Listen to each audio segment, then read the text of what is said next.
Bonjour les amis, bonjour frères et sœurs en Christ, bienvenue à vous en ce jeudi 24 décembre. Enfin, on y est. Nous sommes enfin arrivés au bout de notre cheminement, de notre temps de préparation, dans ce temps de l'Avent. Nous sommes maintenant dans cette réalité que le Seigneur va venir au milieu de nous.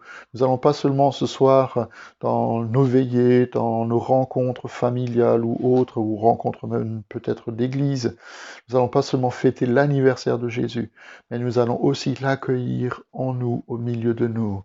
Et je crois qu'à côté de cette notion de joie qui devrait nous remplir même malgré tout, cette joie qui doit nous remplir et qui a été un des leitmotifs de ce temps de préparation, à côté aussi de la paix que le Seigneur veut nous donner et faire descendre en nous, et à côté de cette attente qui est la nôtre, il y a un mot fort aussi, c'est celui d'espérance. Le Seigneur, il veut, non pas que nous allions de désillusion en désillusion, ni même d'illusion en illusion, mais il veut nous combler.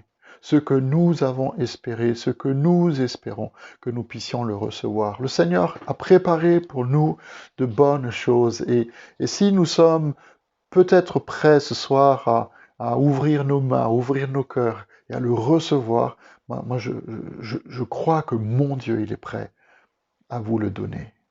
Alors il suffit simplement de se placer devant lui avec un cœur droit, avec un cœur honnête, et puis de lui dire, Père, voilà ce que j'espérais, voilà ce que j'espère encore, voilà ce que j'espérerai même demain encore. Alors que le Seigneur vienne nous remplir de sa joie, que le Seigneur vienne faire descendre sa paix en nous, mais qu'il vienne combler aussi notre attente et qui nous donne encore et encore des motifs d'espérance.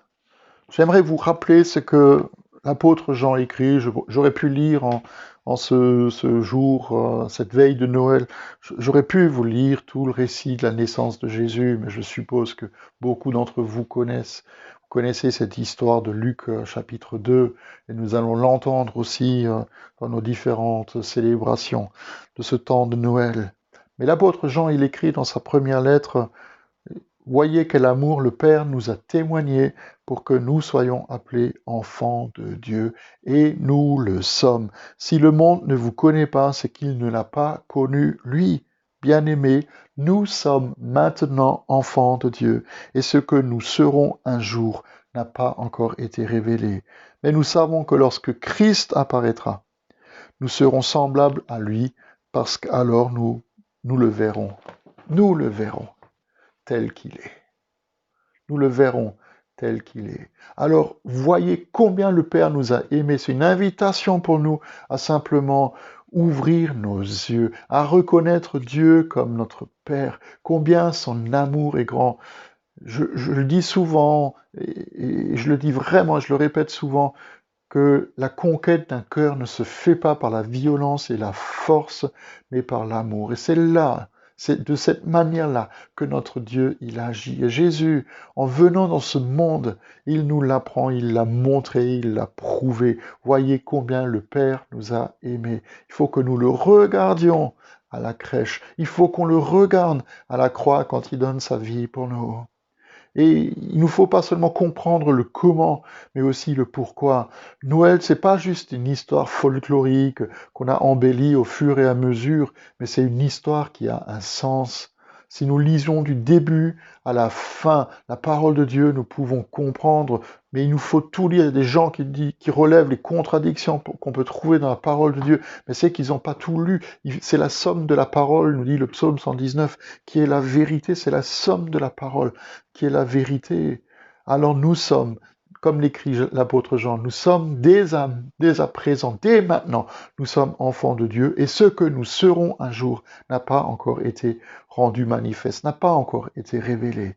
Noël, c'est pas la fin de notre histoire, c'est même pas non plus la fin de l'histoire du Fils de Dieu.